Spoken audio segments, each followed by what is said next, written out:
સુરતમાંથી સમાચાર મળ્યા છે। સુરતમાં ધુમ્મસ અકસ્માતનું કારણ બન્યું છે। વહેલી સવારે ધુમ્મસ છવાયું હતું, જેના કારણે અકસ્માત સર્જાયો હતો। અકસ્માતના સમાચાર અત્યારે સુરતથી મળી રહ્યા છે। નેશનલ હાઈવે પર 48 પર અનેક અકસ્માતો સર્જાઈ રહ્યા છે। ધુમ્મસના કારણે અકસ્માતો થઈ રહ્યા છે, ત્યારે કામરેજ ઘલા રોડ પર એક સાથે 4 કાર ભટકાઈ જતા ગમખ્વાર અકસ્માત સર્જાયો હતો। કારમાં સવાર 2 લોકોને પણ ઈજાઓ પહોંચવા પામી હતી।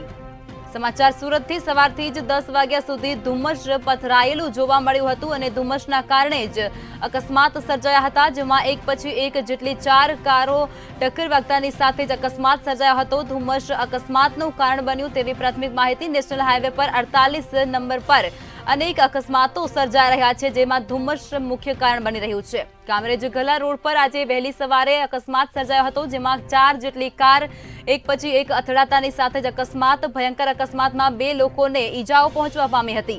ત્યારે સવારથી 10 વાગ્યા સુધી સમગ્ર પંથકમાં ધુમ્મસ પથરાયેલું જોવા મળ્યું હતું અને જેના કારણે જ આ અકસ્માત સર્જાયો હતો।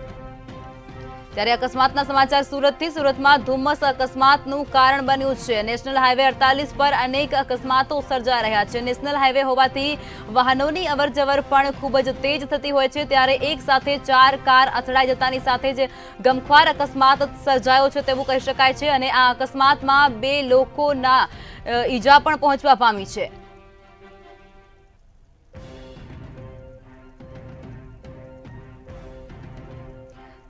सूरत समाचार सूरतमांथी अकस्मातने लई समाचार मळ्या छे। धुम्मस बन्युं अकस्मातनुं कारण के जे वहेली सवारथी ज धुम्मस छवायेलुं हतुं वातावरणमां अने नेशनल हाईवे होवाने कारणे वाहनोनी पण खूब ज अवरजवर અહીં રહેતી હોય છે, ત્યારે એક જ સાથે 4 જેટલી કાર અથડાઈ જતાની સાથે અકસ્માત સર્જાયો હતો, જેમાં 2 લોકો ઈજાગ્રસ્ત થયા છે।